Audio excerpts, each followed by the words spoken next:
को यूज करते हुए हम दोनों फैकल्टीज इंटरैक्ट करते हुए आपको कंसेप्ट्स को समझाएंगे ताकि आपकी लर्निंग हैप्पी और इजी रहे। तो आइए बच्चों शुरू करते हैं our chapter of the day, that is units and measurements. अब बच्चों जब यूनिट्स एंड मेजरमेंट्स की हम चर्चा करते हैं तो इसमें पहले देख लेते हैं कि पढ़ेंगे क्या क्या। So let us start with सबसे पहले इंट्रोडक्शन टू फिजिक्स, उसके बाद फिजिकल क्वांटिटीज, फिर उन्हीं क्वांटिटीज के यूनिट्स, उनकी क्लासिफिकेशन, उनके system of units. After that dimensions. Dimensions में क्या बच्चों? डायमेंशनल फॉर्मूला और उनकी 3 एप्लीकेशन। उसके बाद मेजरमेंट्स, बहुत स्कोरिंग पार्ट है बेटा ये। मेजरमेंट्स में क्या क्या आएगा? Significant figures and rounding off. उसके बाद एरर, टाइप्स एंड कॉम्बिनेशन, या हम कहते हैं प्रोपोगेशन ऑफ एरर। और लास्ट में बेटा इंस्ट्रूमेंट्स यानी एक्यूरेसी, प्रिसीजन और इसके बेस्ड न्यूमेरिकल। ठीक है, तो अब सर शुरू करेंगे फिजिकल वर्ल्ड से। तो जैसे बच्चों सबसे पहले हम कुछ इंट्रोडक्टरी क्वेश्चंस लेते हैं। जैसे फॉर एग्जांपल सबसे पहला क्वेश्चन हम इजी, जैसे व्हाट इज फिजिक्स। तो बच्चों फिजिक्स में हम क्या करते हैं? बेसिकली नेचर, बेसिक लॉज पढ़ते हैं जिससे हम सराउंडिंग फिनोमिना जो भी हमारे यूनिवर्स में हो रहा है उसको एक्सप्लेन करने की कोशिश करते हैं। नेक्स्ट बच्चों हम देखते हैं what are the 2 principal thrust in physics, यानी हमारा फिजिक्स में क्या फोकस रहता है, प्राइम 2 फोकस कौन से होते हैं। तो बच्चों वो 2 हमारे फोकस जो होते हैं sir, that is unification and reduction. यानी यूनिफिकेशन का मतलब हुआ हम डिफरेंट कंसेप्ट्स या डिफरेंट लॉज को यूनिफाई करके या लिंक करके पढ़ने की कोशिश करते हैं। बिल्कुल सर। और इसी तरह से हम इनको रिडक्शन के माध्यम से जो डिफरेंट प्रॉब्लम्स होती हैं उनको आसान करके सॉल्व करने की कोशिश करते हैं। जैसे इसका एक आसान सा एग्जांपल देता हूं आपको। मैक्सवेल के टाइम पे सर, जैसे फॉर एग्जांपल इलेक्ट्रिसिटी, मैग्नेटिज्म और ऑप्टिक्स जैसे कंसेप्ट्स को हमने एक्सप्लेन करके हमने ये देखा कि लाइट एक इलेक्ट्रोमैग्नेटिक वेव है। तो वहां से हमने सारे जो हमारे कंसेप्ट थे उनको हमने लिंक किया, इलेक्ट्रिसिटी, मैग्नेटिज्म, ऑप्टिक्स जैसे हमारे कंसेप्ट्स को। बिल्कुल सर। नेक्स्ट हम बच्चों इसमें जो टॉपिक्स कवर करते हैं क्लासिकल फिजिक्स में वो हमें पता है, जैसे मैकेनिक्स, इलेक्ट्रोडायनेमिक्स, ऑप्टिक्स और थर्मोडायनेमिक्स। बहुत बढ़िया सर ने जो बताया यूनिफिकेशन, इंडक्शन, ये हमारे 2 प्रिंसिपल थ्रस्ट हैं फिजिक्स के। एनसीईआरटी में भी इसके ऊपर लिखा गया है। यूनिफिकेशन मतलब सब चीजों को कंबाइन करना, और रिडक्शन बेटा रिड्यूस करना, एक कंसेप्ट से दूसरे का फॉर्मूला हम अप्लाई कर पाए। ठीक है, चलिए सर आगे बढ़ते हैं। अब हम बात करते हैं टाइप्स ऑफ फोर्सेस की। तो सर सबसे पहले हमारे पास कौन सी फोर्स है? ग्रेविटेशनल। बिल्कुल सही। उसके बाद अपने पास आ जाती है इलेक्ट्रोमैग्नेटिक फोर्स। करेक्ट। फिर स्ट्रॉन्ग न्यूक्लियर फोर्स, और अंत में क्या है सर? Week nuclear force. बिल्कुल सर। अब हम इन फोर्सेस के बारे में बच्चों क्या क्या जानेंगे? एक तो ये एक दूसरे के रिलेटिव कितनी मजबूत हैं, कितनी स्ट्रॉन्ग है, कितनी वीक है, और इनकी क्या जान सकते हैं हम? Relative strength. बिल्कुल सर। ठीक है, तो आइए अब हम सर आपको बताएंगे कि इनकी रिलेटिव स्ट्रेंथ क्या क्या है। तो जैसे सबसे पहले बच्चों अगर मैं इसको एक्सप्लेन करूं तो सबसे जो वीक फोर्स होती है that is are gravitational force. ये सबसे वीक फोर्स होती है नेचर में। Next is weak nuclear force, इससे थोड़ी ताकतवर फोर्स है वो वीक न्यूक्लियर फोर्स है। इसके आगे बढ़ते हैं तो इलेक्ट्रोमैग्नेटिक फोर्स होती है। और सबसे स्ट्रांग फोर्स जो होती है बच्चों हम जानते हैं न्यूक्लियस के अंदर जो प्रोटॉन्स और न्यूट्रॉन्स को बाइंड करके रखती है that is strong nuclear force.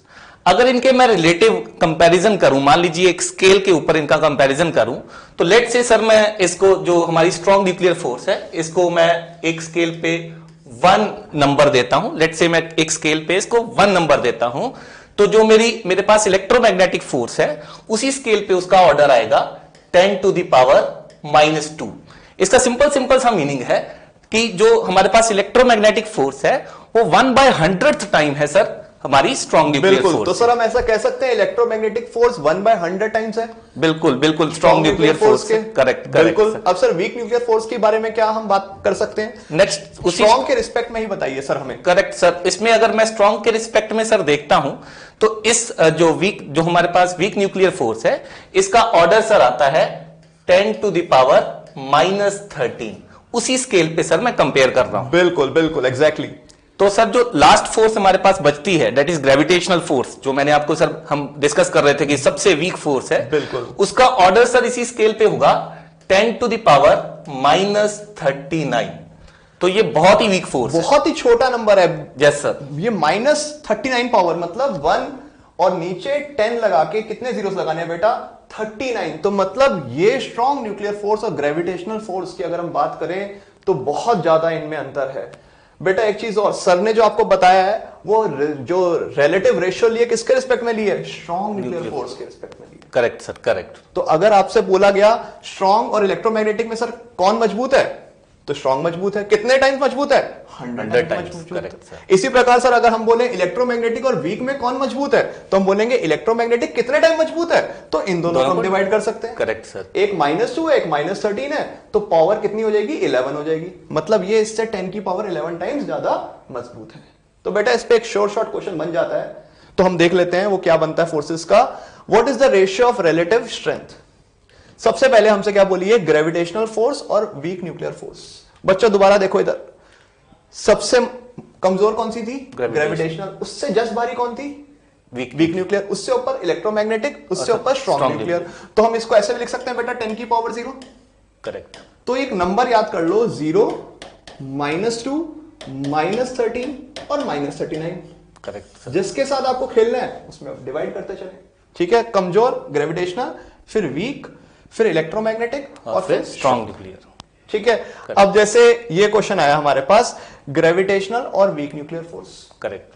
Gravitational और वीक न्यूक्लियर फोर्स, बेटा मैंने अभी बताया था नंबर क्या क्या थे? 0, उसके बाद -113 और -39। करेक्ट। अब हमें इन दोनों की फोर्स की रेशियो चाहिए, तो मैंने कहा gravitational force upon week nuclear force. तो बेटा सबसे नीचे ग्रेविटेशनल, ऊपर ग्रेविटेशनल है। करेक्ट है ना सर? ग्रेविटेशनल का क्या था? -39, तो मैंने लिख दिया 10 की पावर -39। उसके बाद सर वीक न्यूक्लियर फोर्स कौन सी है इनमें से हमारी? -13 वाली थी, तो हमने लिख दी 10 की पावर क्या? -13। तो बेटा ये सॉल्व करके कितना आ गया? -39 + 13 यानी -26। बेटा जब भी माइनस आएगा पावर में तो वो कमजोर है। यहां माइनस आ रहा है तो सर कमजोर हम किसको मान लेंगे? Gravitational force. ठीक है, अब अगला पार्ट सर बताएंगे आपको। जैसे हमें स्ट्रॉन्ग न्यूक्लियर फोर्स और इलेक्ट्रोमैग्नेटिक फोर्स कंपेयर करनी है, तो सबसे पहले स्ट्रॉन्ग न्यूक्लियर फोर्स और इलेक्ट्रोमैग्नेटिक फोर्स। तो यहां पे जो सर ने आपको ट्रिक बताया है उसके अकॉर्डिंग अगर मैं देखूं तो स्ट्रॉन्ग न्यूक्लियर फोर्स इज 0 को कॉरेस्पॉन्ड करती है, तो मैं यहां पे लिखूंगा 10 की power 0 divide by electromagnetic force. हमने देखा था -2, तो यहां पे मैं डिवाइड करता हूं 10 की पावर -2, तो ये मेरे पास सॉल्व होके आ जाएगा 10 टू द पावर 2। तो ये एक बड़ा नंबर आ रहा है, तो जैसे आपको सर ने एक्सप्लेन किया, तो यहां से हमें पता चलता है कि strong nuclear force is 100 times electromagnetic force. बिल्कुल बिल्कुल बच्चों, सर ने जो अभी बोला यहाँ प्लस आ गया। प्लस मतलब ऊपर वाली मजबूत है, नीचे वाली वीक है। Correct. और जैसे सर ऊपर यहाँ पे नेगेटिव आया था तो मतलब ये वीक है और ये क्या है? स्ट्रॉन्ग है। आई थिंक सबको क्लियर हो गया बच्चों। तो बच्चों अभी तक हमने फंडामेंटल फोर्सेस की रिलेटिव स्ट्रेंथ देखी। अब हम देखेंगे कितनी रेंज तक वो ऑपरेट करती हैं। जब हम बात करते हैं रेंज की, तो हम ये जानना चाहते हैं कितनी दूरी तक वो फोर्स एग्जिस्ट कर सकती हैं और उनकी कोई फाइनाइट वैल्यू आ सकती है। तो सर सबसे पहली फोर्स कौन सी है हमारे पास? Gravitational sir. बिल्कुल, ग्रेविटेशनल में हम जो रेंज की बात करते हैं तो हम जानते हैं यूनिवर्सल लॉ ऑफ ग्रेविटेशन जो कि न्यूटन ने दिया था, उसका फॉर्मूला ये था हमारे पास, F = Gm1 m2/r²। क्या सर हम यहां r की कोई भी वैल्यू रख सकते हैं? Correct sir. क्या 0 से लेकर इंफिनिटी तक सब रख सकते हैं? इंफिनिटी तक। तो क्या हम ये कह सकते हैं कि जो इसकी रेंज है वो कितनी होगी? इनफाइनाइट। Correct sir. इसी प्रकार सर अब आप बताइए कि इलेक्ट्रोमैग्नेटिक फोर्स की रेंज की हम कैसे बात करें? तो सर इसमें इलेक्ट्रोमैग्नेटिक फोर्स में जैसे बेसिकली हमारे पास दो फोर्सेज हैं, इलेक्ट्रिक और मैग्नेटिक। तो इलेक्ट्रिक फोर्स तो हम बच्चों जानते हैं, जैसे इलेक्ट्रिक फोर्स इसी तरह का सिमिलर फॉर्मूला हमारे पास आता है, F = K(Q1Q2)/r²। तो सिमिलरली मैं इलेक्ट्रिक फोर्स के लिए तो डेफिनेटली बोल सकता हूं कि ये फोर्स जो है इनफाइनाइट रेंज तक ऑपरेट करेगी। और इसी प्रकार अगर मैं मैग्नेटिक फोर्स की भी बात करूं तो वहां पे भी हम सर अगर मैग्नेटिक फील्ड देखें, एक वायर की मैग्नेटिक फील्ड ही देख लें, चाहे किसी की भी फील्ड देख लें, वायर की मैग्नेटिक फील्ड हम μ0I/2πd लिखते हैं। तो यहां पे भी सर हमारा जो डिस्टेंस है वो किसी भी डिस्टेंस को हम अप्लाई कर सकते हैं, हमें फील्ड मिलेगी तो चार्जेस पे हमें फोर्स मिल जाएगी। बिल्कुल बिल्कुल। तो इसी प्रकार ये फोर्स हमारे पास इनफाइनाइट रेंज तक सर ऑपरेट होगी। तो मतलब हम ये कह सकते हैं फंडामेंटल फोर्सेस में अभी तक ग्रेविटेशनल और इलेक्ट्रोमैग्नेटिक दोनों लॉन्ग रेंज फोर्स है सर। Correct sir. और दोनों इनफाइनाइट दूरी तक एग्जिस्ट करती है। करेक्ट। बिल्कुल। अब आती है स्ट्रॉन्ग न्यूक्लियर फोर्स। सर इसके बारे में बताएं। तो स्ट्रॉन्ग न्यूक्लियर फोर्स तो सर हमें पता है, जैसे न्यूक्लियॉन्स को बांध के रखती है, तो ये न्यूक्लियस के अंदर ही एक्ट करेगी, ये प्रोटॉन्स और न्यूट्रॉन्स को बांध के रखती है, तो न्यूक्लियस के साइज का ऑर्डर में ये एक्ट करेंगी। तो न्यूक्लियर का साइज तो हमें पता है सर फर्मी ऑर्डर का होता है, that is 10 to the power -15। और ये फोर्सेस सर जैसे ही हम डिस्टेंस थोड़ा सा ही बढ़ाएंगे तो ये फोर्सेस रैपिडली जीरो हो जाती हैं। तो ये फोर्सेस हमारे पास न्यूक्लियर रेंज में ही ऑपरेट करेंगी। तो बच्चों ध्यान रहे, इसकी रेंज शॉर्ट है। शॉर्ट मतलब न्यूक्लियर साइज के ऑर्डर की ही हम बात कर रहे हैं। करेक्ट सर, है ना। इससे ज्यादा करते ही इनकी जो वैलिडिटी है वो कहीं ना कहीं खत्म होने लगती है। करेक्ट। इसके बाद सर हमारे पास क्या आता है? Week nuclear force. ये क्या उससे भी ज्यादा शॉर्ट है? करेक्ट सर, ये हम बीटा डीके जैसी प्रोसेस में देखते हैं, तो ये सब एटॉमिक पार्टिकल साइज में लगती है, तो ये तो उससे भी शॉर्ट है, यानी स्ट्रॉन्ग न्यूक्लियर रेंज से भी कम डिस्टेंस के ऑर्डर में ऑपरेट करती है। तो इसका हम साइज थोड़ा सा याद रख लेंगे, that is 10 to the power -16 metre के ऑर्डर में ये फोर्स ऑपरेट करेगी। बहुत बढ़िया सर, चलिए आगे देखते हैं बच्चों। इसके बाद हम चर्चा करते हैं फिजिकल क्वांटिटीज की। बच्चों क्वांटिटीज और फिजिकल क्वांटिटीज क्या फर्क है? सपोज मैंने बोला मैन, क्या मैन क्वांटिटी है या फिजिकल क्वांटिटी? अभी तक तो मैं कह सकता हूं क्वांटिटी है, बट यदि मैंने बोला वेट ऑफ मैन, अब ये एक फिजिकल क्वांटिटी बन गई। क्यों सर? क्योंकि अब हम कोई भी इससे लॉ डिस्क्राइब कर सकते हैं और इसको मेजर कर सकते हैं। करेक्ट बेटा, जो भी क्वांटिटी हम मेजर कर सकते हैं वो क्या कहलाई जाएगी? Physical quantities. और फिजिक्स में कहीं ना कहीं वो किसी लॉ को हेल्प करने के लिए, वैलिडेट करने के लिए यूज होती है। आइए सर एग्जांपल देख लेते हैं हम। फिजिकल क्वांटिटीज को हम कैसे क्लासिफाई कर देते हैं? तो फिजिकल क्वांटिटीज, जैसे सर आपने बताया कि हम लॉज को एक्सप्लेन करने के लिए मेजरेबल क्वांटिटीज यूज करते हैं, तो एक क्वांटिटीज को अगर मैं डायरेक्शनल प्रॉपर्टीज के बेस पे सर हम अगर इसको क्लासिफाई करें तो हमारे पास दो प्रकार की प्रॉपर्टीज आएंगी, एक होगा स्केलर क्वांटिटी और एक होगा वेक्टर क्वांटिटी। तो सर जैसे स्केलर क्वांटिटी हम जानते हैं, स्केलर क्वांटिटी का मतलब होता है ऐसी क्वांटिटीज जिनमें केवल हमें मैग्नीट्यूड से कंप्लीट इंफॉर्मेशन मिल जाती है, डायरेक्शन की जरूरत नहीं पड़ती। बिल्कुल। जैसे मैं सर पूछूं कि सर आपका मास कितना है, तो आप बताओगे जैसे फॉर एग्जांपल 65 kg है, तो मेरे को कंप्लीट इंफॉर्मेशन मिल गई। तो इस तरह की प्रॉपर्टीज जो क्वांटिटीज होती हैं that are known as scalar quantities, यानी इसमें केवल और केवल हमें मैग्नीट्यूड चाहिए होता है और मैग्नीट्यूड से हमें कंप्लीट इंफॉर्मेशन मिल जाती है। There is no requirement of direction. Direction की कोई रिक्वायरमेंट नहीं होती। लेकिन इसी के ऑपोजिट सर, अगर मैं कुछ ऐसी क्वांटिटीज देखूं, जैसे फॉर एग्जांपल सर आपको मैं बोलूं कि एक फोर्स लगाई मैंने 10 न्यूटन की, तो ये कंप्लीट इंफॉर्मेशन नहीं है। बिल्कुल, मैं सर से पूछूंगा किस दिशा में लगाई है। करेक्ट। तो इस तरह की जो क्वांटिटी है, इस तरह की क्वांटिटी में हमें मैग्नीट्यूड और डायरेक्शन दोनों की रिक्वायरमेंट होती है। फॉर एग्जांपल अगर मैं इलेक्ट्रिक फील्ड की बात करूं, तो अगर मैं बोलूं कि एक चार्ज है, उस पर इलेक्ट्रिक फील्ड हमने लगाई 100 न्यूटन पर कूलम की, तो जब तक मैं डायरेक्शन नहीं बताऊंगा तब तक मैं ये नहीं बता पाऊंगा कि उस चार्ज पे फोर्स क्या लगेगी। बिल्कुल सर, या किधर फोर्स लगेगी। तो इसलिए वो क्वांटिटीज जिनमें हमें सर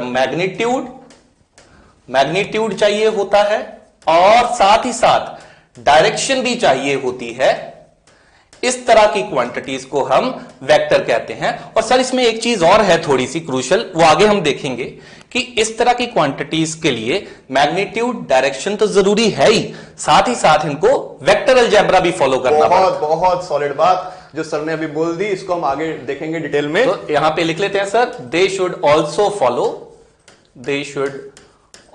फॉलो वेक्टर अलजेब्रा। बहुत महत्वपूर्ण पॉइंट बच्चों, वेक्टर अलजेब्रा फॉलो करना अनिवार्य है। एक और इसमें पॉइंट उठता है सर, क्या स्केलर में डायरेक्शन हो सकती है? बिल्कुल सर, स्केलर में डायरेक्शन हो सकती है, लेकिन हमें पॉइंट सर यही फोकस करना है कि हमें मैग्नीट्यूड से उसकी कंप्लीट इंफॉर्मेशन मिल जाए। हाँ, मतलब डायरेक्शन होने के बावजूद भी अगर डायरेक्शन की आवश्यकता नहीं है तो हम उसको किस श्रेणी, किस कैटेगरी में डालेंगे? स्केलर में डालेंगे। Even if something has a direction, but it is not required to specify it completely, that means it will be considered as a scalar. तो सर इसकी एक एग्जांपल आप बता सकते हैं, जैसे फॉर एग्जांपल इस तरह की कोई क्वांटिटी जिसमें डायरेक्शन है फिर भी स्केलर आ जाती है। सर मेरे दिमाग में इलेक्ट्रिक करंट आ रहा है। Correct sir, correct. अगर एक वायर देखें जी, तो इस वायर में अगर हम देखें करंट फ्लो हो रहा है तो उसकी डायरेक्शन भी है, बट ये स्केलर आएगी। क्यों आएगी? क्योंकि सर ने एक बड़ा सॉलिड पॉइंट लिखा है, correct, they follow vector algebra. Sir आप मुझे ये बताइएगा, अगर यहां पे दो वायर्स ज्वाइन हो रही है, एक नोड बना रही है। Correct. यहां से करंट आया 3 एम्पेयर, यहां से आया 4 एम्पेयर। तो क्या मुझे इस करंट को जानने के लिए इनके बीच के एंगल की आवश्यकता पड़ेगी? नहीं सर, इसको तो मैं डायरेक्टली चार्ज कंजर्वेशन से बोलूंगा कि ये करंट तो 7 एम्पियर है, तो इसमें वेक्टर अलजेब्रा की तो जरूरत ही नहीं पड़ेगी। बिल्कुल सर, अगर ये एंगल मैं 60 डिग्री की जगह कल को 90 डिग्री कर दूं तो क्या हमारे आंसर में कोई परिवर्तन आएगा? नहीं सर, इसमें आंसर हमारा 7 एम्पियर ही रहेगा। Resultant current will be 7 ampere. मतलब ये वेक्टर अलजेब्रा को फॉलो नहीं करता। करेक्ट। तो इसको हम किस कैटेगरी में डालेंगे? स्केलर में डालेंगे। Correct correct. आई थिंक समझ रहे हैं बच्चे। चलो आगे देखते हैं। अब इन्हीं को एक एक को हम डेफिनेशन, परिभाषा देख लेते हैं बेटा। स्केलर्स में लिखा है the physical quantities which have only magnitude but no direction. इसमें हम थोड़ा सा और लिखना चाहेंगे कि डायरेक्शन हो सकती है बट उसकी नीड नहीं है। नो नीड, उसकी नीड नहीं है। डायरेक्शन हो सकती है बट उसकी आवश्यकता नहीं है। उनको क्या बोलेंगे? Scalar quantities. For example mass, distance, density, volume, time etcetera. तो इसमें सर वही आपका मैं पॉइंट सेकंड लिख देता हूं कि जैसे फॉर एग्जांपल हमने वो डिस्कस किया कि जो हमारे पास करंट है जो, उसके पास सर डायरेक्शन तो है, डायरेक्शन है, लेकिन स्टिल इट इज स्केलर। बिल्कुल बिल्कुल बच्चों, सर ने जो सबसे पहले पॉइंट लिखा था पिछली साइड में, वेक्टर अलजेब्रा फॉलो करना अनिवार्य है। Correct. सर की उस बात को नहीं भूलना है बेटा। ठीक है, तो करंट को हम क्या लेंगे? स्केलर ही लेंगे। करेक्ट। सर आगे बताइए वेक्टर के बारे में। तो सर हमने डिस्कस किया था कि ऐसी क्वांटिटीज जिनमें हमें मैग्नीट्यूड, डायरेक्शन चाहिए कंप्लीट स्पेसिफिकेशन के लिए, ऐसी क्वांटिटीज को हम वेक्टर कहते हैं, और साथ ही साथ उनको वेक्टर अलजेब्रा के जो लॉज हैं वो फॉलो करने पड़ेंगे। जैसे for example displacement, for example force, for example velocity, इस तरह की क्वांटिटीज को कंप्लीट स्पेसिफाई करने के लिए या पूरी परिभाषा देने के लिए हमें इस तरह की क्वांटिटीज की डायरेक्शन भी बतानी पड़ती है, तो इन्हें हम वेक्टर क्वांटिटीज। सर यदि मैं यहाँ इनिशियल वेलोसिटी लिख दूं, करेक्ट, तो क्या ये स्केलर होगी या वेक्टर होगी? सर ये हमारे पास एक वेक्टर क्वांटिटी हो जाएगी। वेक्टर क्वांटिटी हो जाएगी। इसी प्रकार फोर्स, एक्सेलरेशन, इन सबको हम किस में डाल सकते हैं? Vector quantities. करेक्ट, इंसर्ट कर सकते हैं। करेक्ट। ठीक है सर। तो अभी हमने देखा फिजिकल क्वांटिटीज को एक तरह से क्लासिफाई करने का तरीका यह था कि क्या डायरेक्शन की आवश्यकता पड़ती है या नहीं पड़ती है। अब दूसरा है, क्या ये एक दूसरे पर निर्भर करते हैं या नहीं करते? Are they dependent on each other और are they independent? This is another way to classify the physical quantities. So सबसे पहले सर अगर हम फिजिकल क्वांटिटीज की बात करें, कितनी क्वांटिटीज हैं जो हम इंडिपेंडेंट लेते हैं? ऐसी सर हमारे पास 7 क्वांटिटीज होती हैं जिनको हम बेस क्वांटिटीज भी कहते हैं, और इस तरह की क्वांटिटीज जो हैं वो किसी और पे निर्भर नहीं करती अपनी डेफिनेशन के लिए, मतलब वो अपने आप में उनकी डेफिनेशन कंप्लीट होती है। तो इस तरह की हमारे पास 7 क्वांटिटीज होती हैं जिनको हम आगे देखेंगे। उस तरह की क्वांटिटीज को हम कहते हैं बेस क्वांटिटीज या फंडामेंटल क्वांटिटीज। तो सर इन्हीं की मदद से हम एक दूसरे को यूज करके डिपेंडेंट क्वांटिटीज भी बना सकते हैं। बिल्कुल। तो डिपेंडेंट क्वांटिटीज की कितनी संख्या है सर? डिपेंडेंट क्वांटिटीज तो सर हमारे पास इनफाइनाइट बन सकती है। बिल्कुल बिल्कुल। तो ऐसी क्वांटिटीज जिनको हम बेस क्वांटिटीज से बना सकें, मतलब डिवाइड मल्टीप्लाई करके या इक्वेशंस बना के, तो ऐसी हमारे पास इनफाइनाइट डिराइव्ड क्वांटिटीज बन सकती हैं। बिल्कुल सर, बिल्कुल। तो ये हमारे पास फंडामेंटल 7, और अगर कोई पूछे डिराइव की कितनी संख्या, तो we can say undefined. It can be any number of quantities, right? चलिए एक एक करके देखते हैं। अब हम बात करते हैं ऐसी क्वांटिटीज जो एक दूसरे पे डिपेंड नहीं करती। फॉर देयर कंप्लीट डेफिनेशन उनको क्या नाम दे देंगे? फंडामेंटल या फिर बेस क्वांटिटी। सर इसका एग्जांपल जरा देखेंगे, कौन कौन सी 7 क्वांटिटीज हैं? तो ये हमारे पास 7 क्वांटिटीज हैं। जैसे फॉर एग्जांपल पहली क्वांटिटी मास हो गई, next is length, next is time, next is temperature, next is current, next amount of substance, and last quantity is luminous intensity. बिल्कुल सर, हमारा मैक्सिमम आई थिंक जो रिलेशन हो जाता है फिजिक्स में वो इनसे हो जाता है। इनसे करेक्ट। अमाउंट ऑफ सब्सटेंस को हम यूज कर लेते हैं, थर्मल में यूज कर लेते हैं। करेक्ट करेक्ट, है ना? और लास्ट आता है ल्यूमिनस इंटेंसिटी, इसको हम ऑप्टिक्स में पढ़ेंगे। तो बेटा क्लासिकल फिजिक्स की अगर हम बात करें तो हमारी पहले 3 और उसके बाद ये 3 क्वांटिटी से ही मैक्सिमम काम हो जाता है। बट ल्यूमिनस इंटेंसिटी हमारा कहां यूज होगा? ऑप्टिक्स में। ठीक, आगे देखते हैं। अब हम बात करते हैं क्वांटिटीज को जो एक दूसरे के फंडामेंटल क्वांटिटीज की टर्म्स में एक्सप्रेस कर सकते हैं। उनकी रिलेशन कैसे भी, जैसे सर ने बताया, प्रोडक्ट, रेशियो या इक्वेशन बना के फॉर्मुलेट कर लें तो बेटा वो क्या कहलाई जाएंगी? Derived quantities. सर डिराइव्ड में क्या हम स्पीड को डिराइव कह सकते हैं? बिल्कुल सर। स्पीड अगर हम देखें स्पीड को हमने कैसे डिराइव किया हो, तो बेसिक फॉर्मूले से अगर मैं सर इसके जाऊं तो ये होता है distance travelled upon time taken. तो यहां पे अगर मैं देखूं सर, तो डिस्टेंस यानी लेंथ, तो डिस्टेंस जो है एक बेस क्वांटिटी है, और ऐसे ही टाइम भी एक बेस क्वांटिटी है। इन दोनों को डिवाइड करके या यूज करके मैंने सर एक डिराइव कर ली क्वांटिटी, दैट इज स्पीड। तो हम स्पीड को फंडामेंटल में ना रखे किस कैटेगरी में डालेंगे? डिराइव में डालेंगे। बिल्कुल सर। इसी प्रकार बच्चों अगर हम फोर्स की बात करें, फोर्स आपने पढ़ा है क्या होता है बेटा? फोर्स को हम अलग अलग तरीके से लिख सकते हैं। फोर्स को हम लिख सकते हैं mass into acceleration. Correct sir. और बेटा एक्सेलरेशन को क्या लिख सकते हैं? Change in velocity by time. ये लिख सकते हैं। अगर मैं वेक्टर में लिखूं तो बेटा इस प्रकार से लिख सकते हैं। चलिए आगे हम देख लेते हैं बेटा, जब भी हम बात करते हैं मेजरिंग प्रोसेस की, मेजरमेंट है क्या? तो मेजरमेंट क्या है बेटा? एक स्टैंडर्ड हमें पता होता है, उसकी टर्म्स में हम कोई दूसरी क्वांटिटी को कंपेयर करते हैं। फॉर एग्जाम्पल मैंने कहा ये एक पेन स्टैंडर्ड क्वांटिटी है और मैंने नापना है इस बोर्ड की लेंथ को।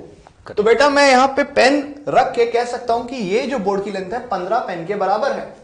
तो बेटा ये एक हमारे पास क्वांटिटी हो गई, इसकी टर्म्स में मैंने बोर्ड की लेंथ को क्या कर दिया? कंपेयर कर दिया। तो इसी को क्या बोलेंगे? मेजरमेंट। अब बेटा दुविधा ये है कि ये पेन कोई स्टैंडर्ड क्वांटिटी नहीं है। करेक्ट। हो सकता है इस बोर्ड का पेन ये है, आपके घर में कोई दूसरा पेन हो। तो यहां पे जब भी हम कंपेयर करते हैं तो कोशिश करते हैं कोई स्टैंडर्ड क्वांटिटी हो जो कि हमारी सिटी, देश में नहीं, all over world same value bear करती हो। करेक्ट। ठीक है सर। तो ये हम मेजरमेंट बेसिकली कह सकते हैं कर क्या रहे हैं? कंपेयर ही कर रहे हैं। करेक्ट। और ये सर स्टैंडर्ड क्वांटिटी मेरे ख्याल से जो international society of weight and measure है वो डिस्क्राइब करती है, तो वही डिसाइड करती है कि क्या स्टैंडर्ड क्वांटिटी हम यूज करेंगे। आप घर पे बैठे बैठे अपना भी बना सकते हो। मान लीजिए आपने अपना यूनिट बना दिया कि सर आज से आपका नाम मान लेते हैं राजू, तो लेट अस से एक Raju is equal to 6 metre. Correct. तो ये एक आपका नया यूनिट बन गया, राइट। चलिए आगे देखते हैं सर, यूनिट्स के बारे में प्रकाश डालिए। तो इसमें हमने जो सर ने जैसे डिस्क्राइब किया कि सर जो हम स्टैंडर्ड रेफरेंस लेते हैं, जो standard reference international society decide करती है, जो all over the world use किया जाता है, तो वो स्टैंडर्ड रेफरेंस को हम एक यूनिट की तरह ट्रीट करते हैं। जैसे फॉर एग्जांपल कि मान लीजिए हमारे पास मास है, तो मास का एक स्टैंडर्ड रेफरेंस जो 1 kg है वो डिस्क्राइब कर रखा है उन्होंने, तो वो हमारे पास एक यूनिट हो गया। ऐसे ही हम लेंथ का जो हमारे पास स्टैंडर्ड यूनिट है वो हमारे पास मीटर है, उसको डिफाइन करा हुआ है। उसी के थ्रू या उसके साथ ही चीजों को कंपेयर करके हम चीजों की मेजरमेंट करते हैं। बिल्कुल। अब बच्चे अक्सर पूछते हैं कि क्या सर हमें ये याद करना है कि 1 kg कैसे डिफाइन किया गया, 1 मीटर डिफाइन किया गया? नहीं बेटा, एनसीईआरटी में दे रखा है और अब वो परिभाषा चेंज भी हो गई टाइम के साथ, नई डेफिनेशन आई है, बट हमें उसको याद करने की आवश्यकता नहीं। चलिए आगे देखते हैं। अब हम बात करते हैं सिस्टम ऑफ यूनिट्स। जैसा कि सर ने बताया कि जब भी हम यूनिट डिफाइन करते हैं तो हमें एक ऐसा सिस्टम बनाना है जो ग्लोबली यूनिवर्सली एक्सेप्टेड हो। Correct sir. ठीक है। तो अब सिस्टम की हम बात करें तो सर एक सिस्टम एफपीएस है।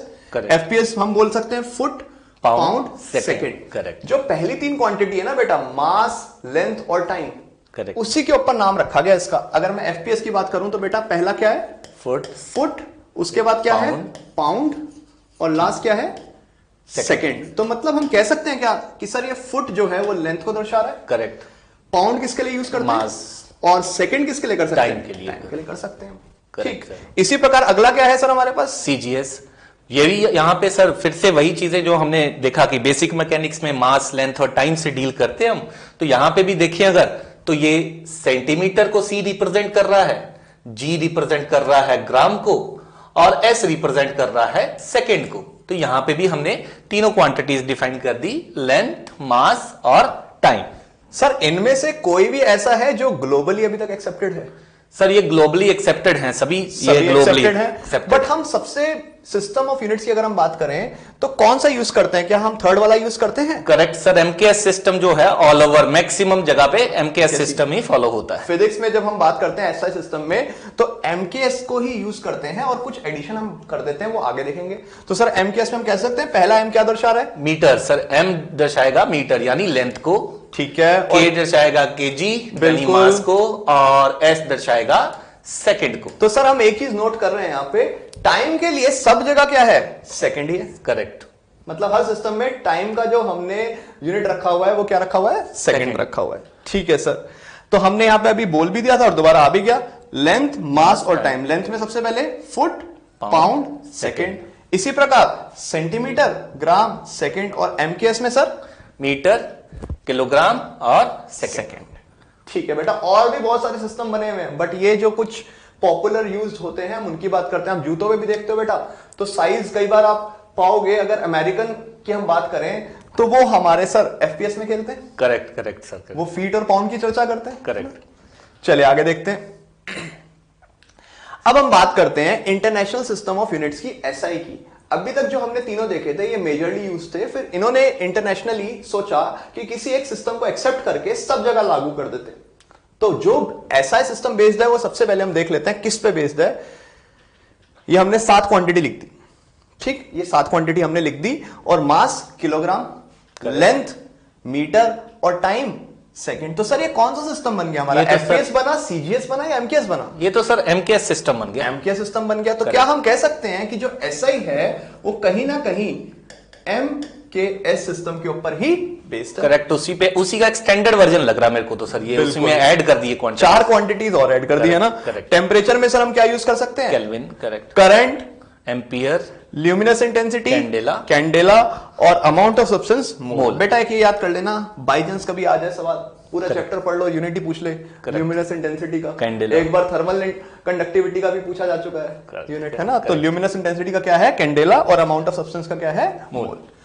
अब अगर हम देखें इनको रिप्रेजेंट करने का तरीका, करेक्ट, तो आई थिंक सारे जानते हैं केजी, एम, एस, के, ए, सी, डी और मोल। सर यहां पे हमने कैपिटल क्यों रखे हैं? क्योंकि सर ये जो है जो साइंटिस्ट के नाम के बाद जो भी हम सिंबल रखते हैं वो हम कैपिटल में यूज करते हैं। तो यहाँ पे केल्विन जैसे एक साइंटिस्ट के नाम के पे रखा गया है तो उसको हम कैपिटल के से रिप्रेजेंट करेंगे। ऐसे एम्पियर, ऐसे हमने न्यूटन में भी देखा था, एन को हम कैपिटल में लिखते हैं। तो क्या सर हम कह सकते हैं हर्ट्ज में भी पहला एच कैपिटल होना चाहिए? करेक्ट करेक्ट, हर्ट्ज में भी एच कैपिटल होना चाहिए पहले। चलिए सर ठीक है, अब आगे आते हैं। ये 3 अभी मैंने बताया किसके थे? एमकेएस के थे। करेक्ट, और इसमें हमने 4 एडिशनल और ऐड कर लिए। तो ये सर हमारे पास पूरा सिस्टम जो हो गया वो एसआई हो गया। 2 यूनिट और आ गए सर, 2 क्वांटिटीज और आ गई हमारे पास, प्लेन एंगल और सॉलिड एंगल। ठीक है, क्या बच्चों ये बेसिक मैथमेटिक्स में सुनिए इनकी परिभाषा? करेक्ट, इनको आगे देखेंगे भी, अभी सिर्फ हम इनका यूनिट याद रख लेते हैं बेटा। प्लेन एंगल का यूनिट क्या लिखेंगे? रेडियन। और सर सॉलिड का? स्टीरेडियन। प्लेन एंगल आप यूजुअली डिग्री में भी यूज करते हैं, बट जो बेटा ऐसा यूनिट है वो क्या लिया जाएगा? रेडियन लिया जाएगा। करेक्ट, तो इसको रिप्रेजेंट करने का आरएडी और ये एसआर। करेक्ट, ठीक, ये क्या है आगे भी हम देखेंगे। इनको बेटा और चीज, इनको हम नाम दे देते हैं सप्लीमेंट्री, है ना, क्योंकि सर फंडामेंटल तो 7 थी, उसके बाद 2 और आ गई, तो इनको हमने कहा सप्लीमेंट कर रही है ये सिस्टम, सप्लीमेंट्री यूनिट्स हो गए। बिल्कुल ठीक है सर। तो यहां पे हमारे पास जो फंडामेंटल क्वांटिटीज, जो हमने 7 फंडामेंटल क्वांटिटीज देखी, तो उनके जो हमारे पास यूनिट्स सर जो आते हैं उनको हम फंडामेंटल यूनिट्स या फिर बेस यूनिट्स कह सकते हैं। तो उनको एक बार सर देख लेते हैं, बेस यूनिट्स कौन कौन से होते हैं। तो यहाँ पे आई होप सभी को याद ही होते हैं, मास का metre, length kilogram, time second, temperature kelvin, current ampere, luminous intensity candela और अमाउंट ऑफ सब्सटेंस मोल। बेटा एक चीज ध्यान रखना, रिप्रेजेंट करने के लिए जब मोल को लिखते हैं तो MOL लिखेंगे, करेक्ट, ई नहीं लिखेंगे, करेक्ट, है ना, जब भी हम शॉर्ट में लिख रहे हैं। और कैंडेला को लिखेंगे CD। ठीक है, अब सर डिराइव्ड की चर्चा कर लेते हैं। डिराइव्ड यूनिट्स क्या है? सर जो भी हमने डिराइव करी थी क्वांटिटीज, जैसे हमने एक बात करी थी स्पीड की, तो स्पीड हमने सर लिखा था कि स्पीड एक डिराइव्ड क्वांटिटी है, तो हमने इसको लिखा था सर डिस्टेंस अपॉन टाइम। तो ये एक डिराइव्ड क्वांटिटी आ गई, speed is distance upon time, तो ये एक डिराइव्ड क्वांटिटी आ गई। अब इसका जो यूनिट आएगा उसको हम कहेंगे डिराइव्ड यूनिट। अच्छा, मतलब हम ये कह दें जो भी डिराइव्ड क्वांटिटी है उनके यूनिट्स का हमने नाम क्या रख दिया? Derived units, correct sir. ठीक है सर। अब स्पीड की आपने ले ली एग्जांपल, फोर्स का भी क्या हम इसी प्रकार लिख सकते हैं? लिख सकते हैं सर। फोर्स को हम क्या लिख देंगे? Mass into acceleration. तो हम यहां कह सकते हैं मास का किस में लिख सकते हैं? केजी में, और एक्सेलरेशन मीटर पर सेकंड स्क्वायर। बिल्कुल, तो ये जो हमारे पास यूनिट आएगा it comes under the category of derived units, correct sir. ठीक है। और डेंसिटी